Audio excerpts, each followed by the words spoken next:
how do you decide how much energy one should put into the company brand and the personal brand that is supposedly supporting the company brand? You have to make a determination of how much the personal brand serves the business brand. Is the personal brand an offshoot of the company, or is the personal brand a driver of the company? And you could say that Elon Musk, definitely Richard Branson, or Steve Jobs, those guys' personalities are drivers of the company. I also can openly say that I bought a Tesla because I like Elon Musk. I just wanted to try like the whole experience. It's very common that entrepreneurial companies have not fully baked or planned what their brand is supposed to be about or what their mission is, and they will experience some success. Things will get complicated. They're suddenly on more platforms. They've suddenly started to develop more products. They maybe brought in a whole slew of people. They're spending a lot of money, but it's not really clear what their mission is. It's not really clear what their tone of voice is. It's very common that companies will get to a point of being a bunch of unherded cats. And the whole point of doing branding and brand strategy engagements like that is to establish where it is that you are, what the brand equity is that you have,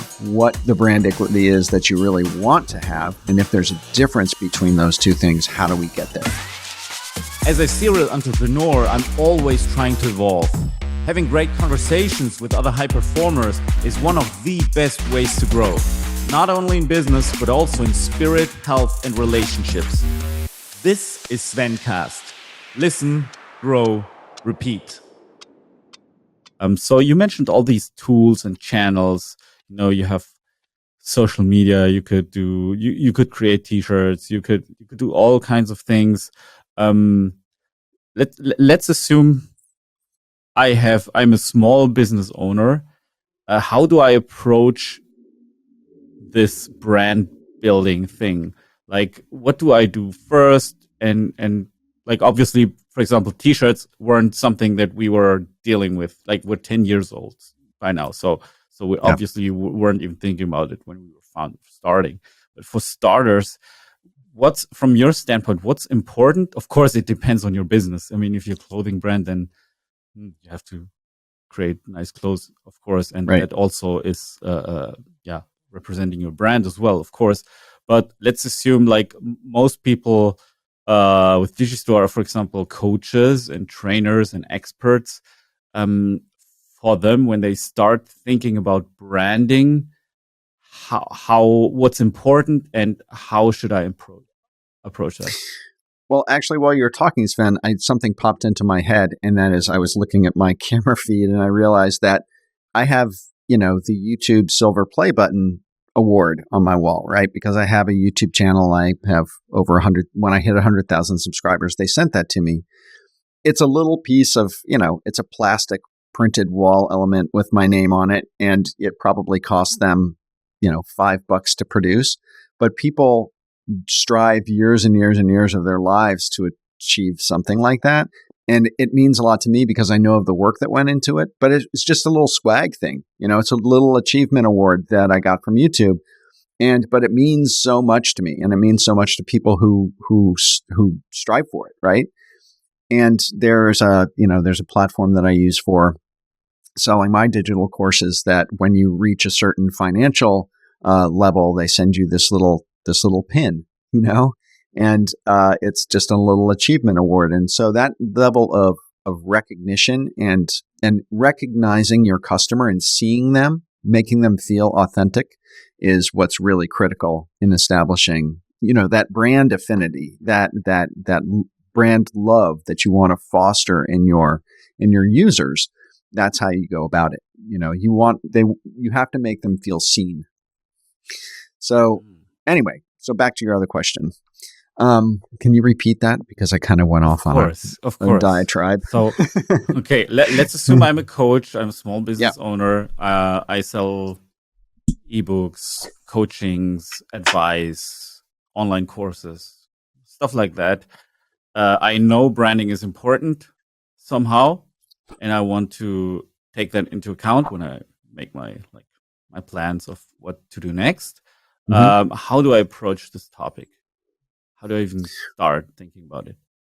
Yeah, in brand strategy, you start off with what are the the physical attributes of what it is that you produce, whether that's a product or whether it's service. What is the thing, right? What are you delivering? And then as soon as you establish what that is, you have to start thinking about what is the functional benefit? What is the benefit that the end user is going to be getting from this?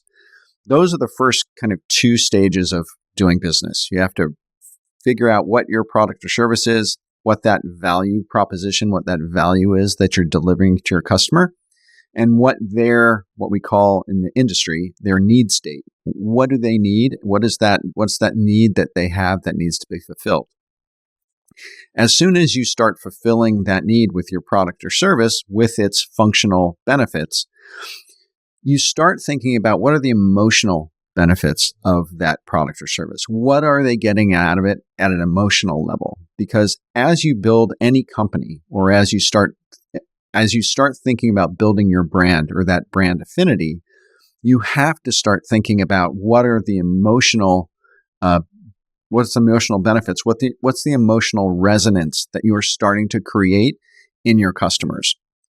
And then as that moves up the ladder, you start to think about how does that translate to my brand's personality? What is my brand's voice? What is my brand's, how do we go to market? What do we look like? What do we sound like?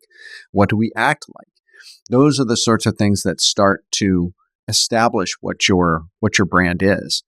And when I counsel entrepreneurs, it's important to put a stake in the ground, to say, this is what I'm planning on doing. This is the sort of culture and emotional benefit and connection, authentic connection that I'm looking to make with my customers, and to be super planful about that. Because if you just go out and let your brand establish itself, or you just put your product out there and let people, experience it the way they will, they're going to build your brand for you.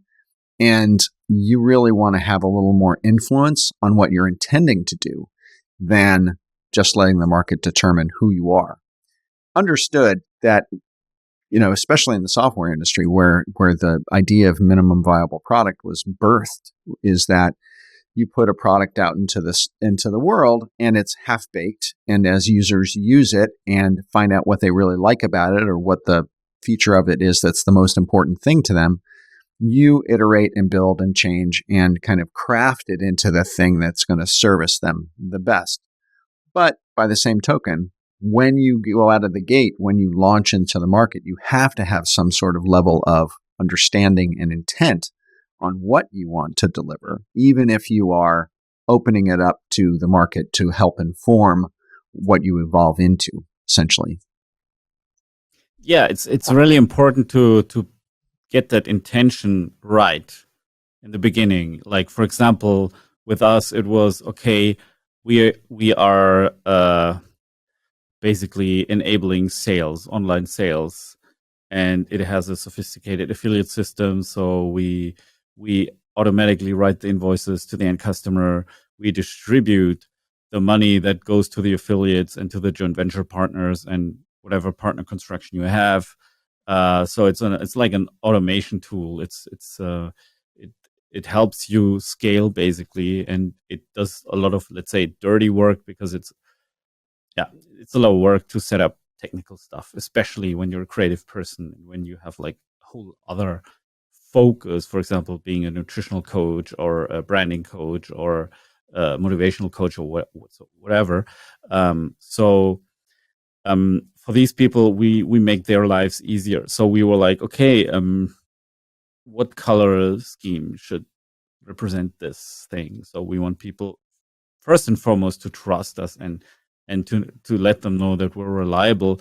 And I was, for example, told, okay, blue color, you should have something in white and blue, because white is clean, and of course it makes sense to you're able to read stuff and see stuff better because of the better contrast.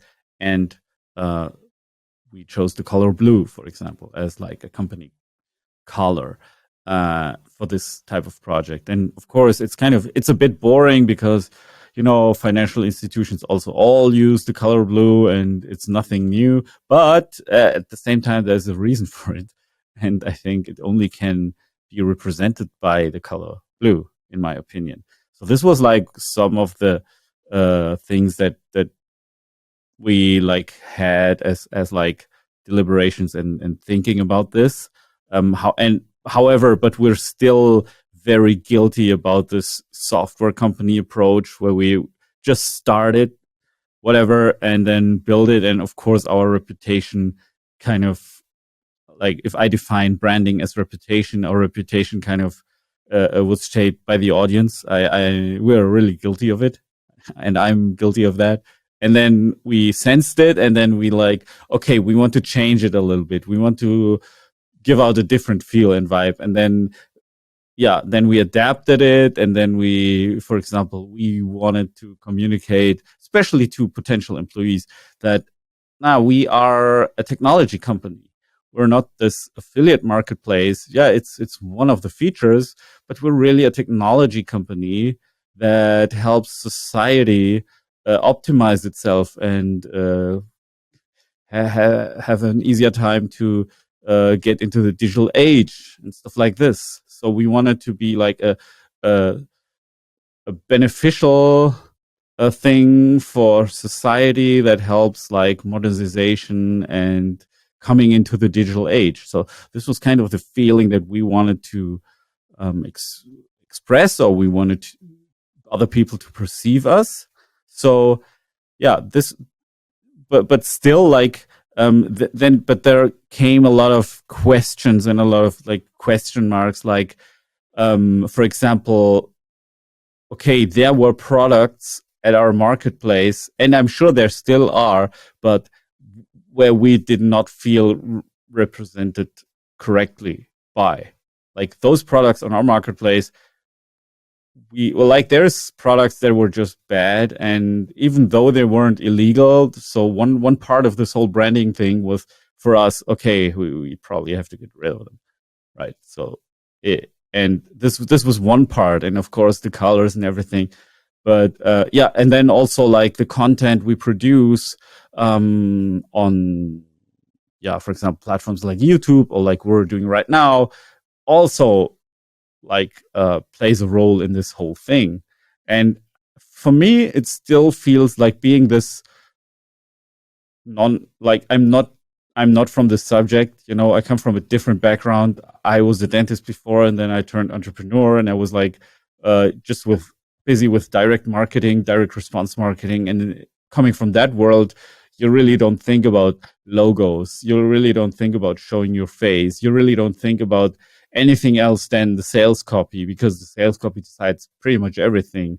But nowadays it doesn't work, especially if you have a software. You have to you have to do other stuff. You can't just, the sales copy isn't even the most important thing. It's really your brand. It's really your reputation, especially when you want to build a big team, because your team doesn't care about your sales copy. Your team or potential team members, they care about like what's the reputation of the company, right? That's much more important. So all our web design also was firstly directed towards potential new employees, because that was a lot harder to than getting new customers. Actually, that's kind of fun. Interesting. Right? Yeah, it's crazy. And then at some point, and this is a very interesting connection to your company about regarding around Verhal story branding. There's a German expert for story branding, and his name is Alexander Christiani. And I met him on some mastermind, and he's also a client of Digistore24. And he was like, dude, you have to deliver the message personally. You know, you can't just like hide behind your like website and not show your face. You have to kind of make a video and give a personal message and tell people why you want to help them and what's your story, what's your motive, so that they can develop personal connection. And I was like, oh no, I originally had this vision to be like John D. Rockefeller, like the first one, where he was like, okay, no one really knew his face, and and he was very secretive, and I had that dream too. I didn't want to be public with my face at all because I'm a nerd. I'm more of a shy person, basically, from my like personality. But he told me, "Hey, you're leaving so much money on the table. You don't even know. Like it's so stupid if you don't show your face." So and that brought me into, okay, that could make sense. Let's try it. So that brought me into this whole thing, like where I also build a personal brand as an entrepreneur, representing the companies, representing those platforms that we've built. It's not just Digistore24, it's Co-Channel, it's my personal podcast, Svencast, and also Sven Card as the CBD platform, etc.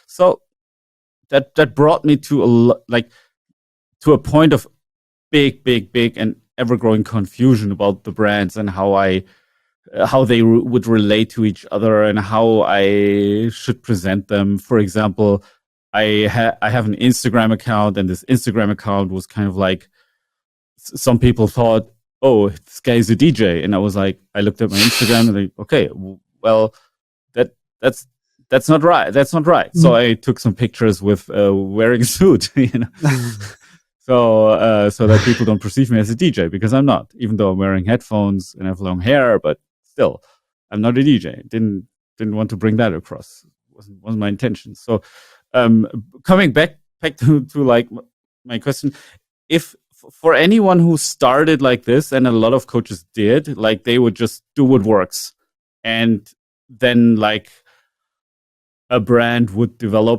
not be intentionally developed. How do you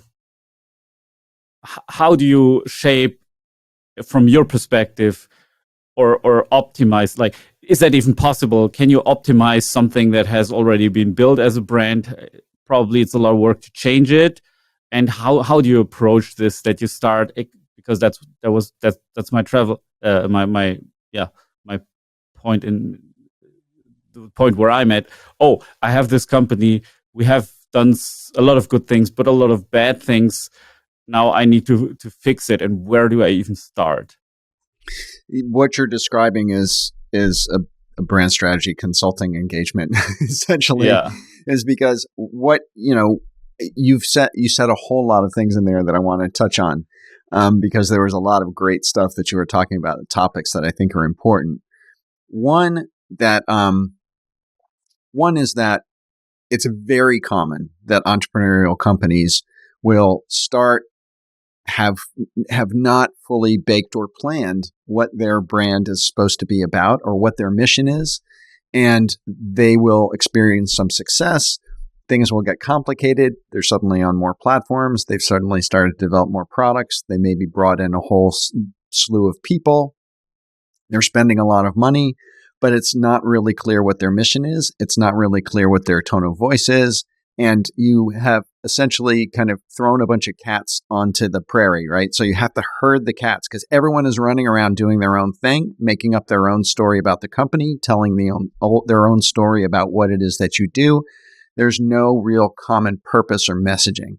It's very common that companies will get to the point of being a bunch of unherded cats. And the whole point of doing branding and brand strategy engagements like that is to establish where it is that you are, what the brand equity is that you have, what the brand equity is that you really want to have, and if there's a difference between those two things, how do we get there? Part of what you were describing in terms of realizing that some of your products didn't align with what your current mission was, and the fact that you had to make that painful decision to shave them off and not pursue them anymore or close them down, that's also very common. People suddenly, things get out of control. Products, services start proliferating and developing. And suddenly you realize that the common purpose or the common mission isn't being served. And all what is being served is a level of confusion around what the brand is really about. So you have to do what it's called product rationalization. Essentially in the industry is what it's called, where you have to come in and say, this is our strategy, this is our purpose, this is what we want to establish in the marketplace. What in our portfolio of products and services really serve that mission? And if there are some that don't, We have to make those painful decisions to get rid of them. But what that does is it creates a level of focus within your company. All the people who work there, all your product and service developers, all your marketing partners, everyone suddenly gets the same marching orders.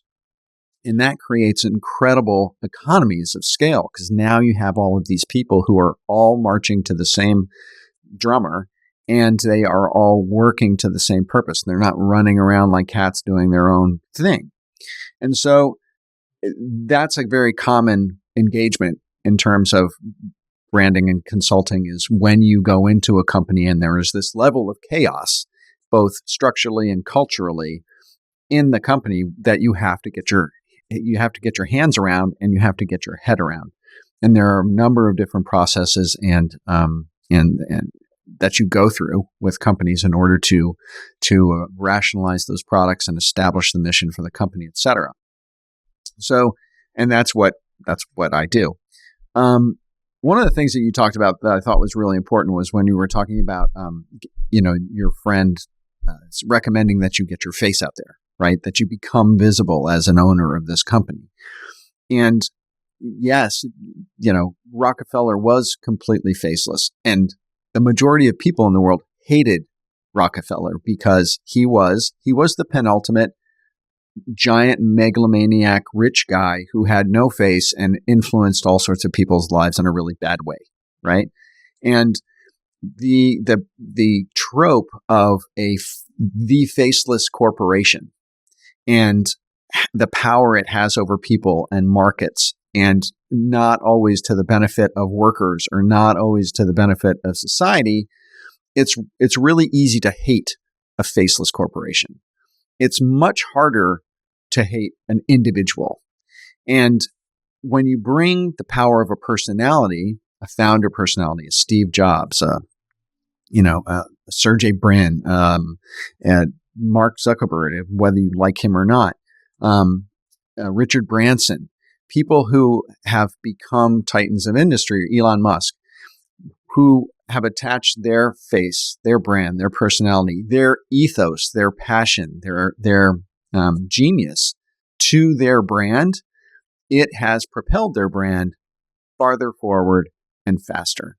And it has given the public a face to put to that mission.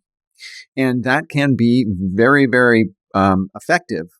You do have to be very careful because it's just as easy to have a founder personality say something wrong or do something stupid or get caught with a mistress in the Bahamas or whatever that is, and have it really ding the company in a bad way.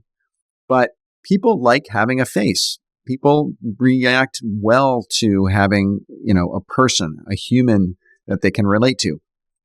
And part of this, Sven, relates directly to brand strategy and the fact that when you do brand strategy, you try to establish a brand personality. And that is a brand tone of voice, a brand look and feel.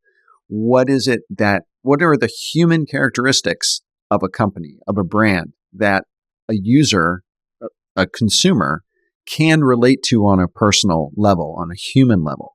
Because that's when you start to make that really close, kind of tribe-like, cult-like connection between a brand, an inanimate company, and a human being. You have to start kind of fostering a human personality to a brand so people can relate to it.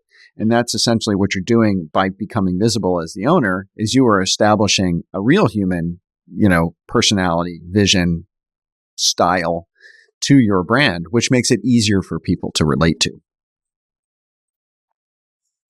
I understand. Yeah. So it makes sense to give this whole organization a voice. And even I also can openly say that I bought a Tesla because I like Elon Musk. I just wanted to try like the whole experience. And so I think it's really powerful, but it's also very responsible because you have to really think what you put out there and what you say or what you can't say. If I just there's the thought, okay, I let me just be authentic and I just express what I'm thinking. But what you're expressing is taken out of context. So you could upset a lot of people. Maybe you wanted to say something else, really, like I remember, for example, I was talking about, okay, good business partners versus bad business partners or something. And then some business partner was like, hey, am I not a good business partner or something like this? Or some employee had thought that where I am a shareholder as an investor, that I might think that they're not a good business partner because I was talking about good versus bad business partners or something. So I didn't really see that coming. So I'm like, oh, that puts a lot of work on my side because I really have to think about what should be said and what shouldn't be said and where can I make statements and what things can I say. So it's a heavy responsibility, which also, like, another thing that's difficult about this makes it really hard to outsource. I have to write my posts on, for example, Instagram or on LinkedIn, etc., because I really need to be sure it's the right thing to say, because otherwise I could irritate a lot of people, and these things happen. And even, okay, Elon Musk seems to be able to get away with anything. Like, he can, he said, okay, I would like to take Tesla off the stock market and make it private again because, that looks good. I can do that or something. And I would have never said that, but he seems to be, I think on that success level, maybe you can do anything. Maybe it's that way. I don't know. Like, It's like you said, it is, once you decide to become the face of a company, it's a very heavy responsibility. And yes, you absolutely do have to watch your P's and Q's in terms of what you say and what you do, because it is a direct reflection of the brand. And how much you become that, let's look at Martha Stewart, right? Martha Stewart's brand, you may not be familiar with her, but she's a woman's lifestyle brand in the United States. And the brand is her, right? So anything that Martha Stewart does or says or goes or buys is a reflection on her brand. And so, like, I don't know, maybe in the 90s, she got convicted for insider trading, right, on the stock market. Very bad reflection on her brand. But then you can have people who are CEOs of industry or titans of industry who people know who they are, but they are not they're not the celebrity. It's not the brand celebrity. It's just a brand representative. One of the ways that you can hedge that responsibility, Sven, is also to bring other team members into the light of the public eye by giving them some exposure to become faces of the brand as well. So it's not only just you, that it is other people on your team, and that kind of takes a little bit of the pressure off of you. But then you have multiple people who have to watch what they say and what they do. But there are ways around kind of having that risk factor of being just the personality, the one personality behind the brand. Thank you. How do you decide how much energy one should put into the company brand and the personal brand that is supposedly supporting the company brand? Do you have any idea about that? I mean, I don't think that there are any rules, really. I think that it's, to a certain extent, you have to make a determination of how much the personal brand serves the business brand. Is the personal brand an offshoot of the company, or is the personal brand a driver of the company? And you could say that Elon Musk, definitely Richard Branson, those guys are, or Steve Jobs, those guys' personalities are drivers of the company. There are probably examples, I don't know that I can name any right offhand, where people they're known to be representatives of the company, but their personality doesn't drive the company itself. And so I think that at the beginning, there's not really that much danger of it usurping or taking over the company culture. Usually it's more helpful just to, as I said, give the company a face so people can relate to it better. But I don't think there's any real hard or fast rule. about which should come first, the chicken or the egg there. I see. Yeah, for me, it was like I just can look at it retrospectively. For me, it was like, okay, I started with the company, with the product itself. I try to make the customers happy as much as I can. And of course, the employees, the team members. And then when I had some free time, I started thinking about, okay, how can we improve our branding? How can we bring the personal brand in? And then I just started watching, trying to figure out like, where do I have the most readers, followers. So where do they consume information that I send out? And it's clearly email list and YouTube channel and Instagram and LinkedIn. So I figured, okay, so every now and then I should post regularly, and I started with like, okay, let me just post regularly there. Guy I like very much, Gary Vaynerchuk. Maybe you know him. Of course, yes, I do. He said, okay, you should create 30 or 40 pieces of content every day. I'm not there yet. Gary Vaynerchuk has a 40-person branding agency behind him that produces his content for him, and then he posts it. Yeah. So it's not Gary Vaynerchuk creating 40 pieces of content. I'll tell you that right now. Like being but he has a team, and the team basically follows him around, and he's documents everything. Yes, he documents everything. Yeah. So it's really thinking about documentation versus creation. So that's really helpful.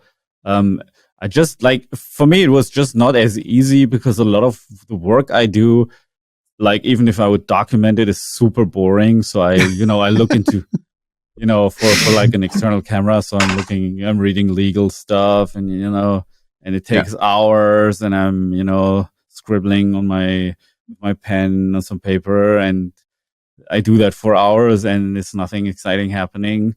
So it doesn't happen very often that I'm on a stage and inspiring people. But at least I have this podcast thing, which brings a little bit of variation to that. And I think it's a very good approach. In the following episode of Svencast, a lot of times I'm having a thought about some kind of product, and then like 1 minute later I see it like presented to me on Instagram or Facebook or whatever, and it's kind of like, how can they know? Like, this is crazy, and it's random stuff. So sometimes you might know thousands of people, especially in the business world, and you cannot like connect all the time with them. But if they follow you, and if your content is worthwhile for them to follow you, they still feel very connected to you.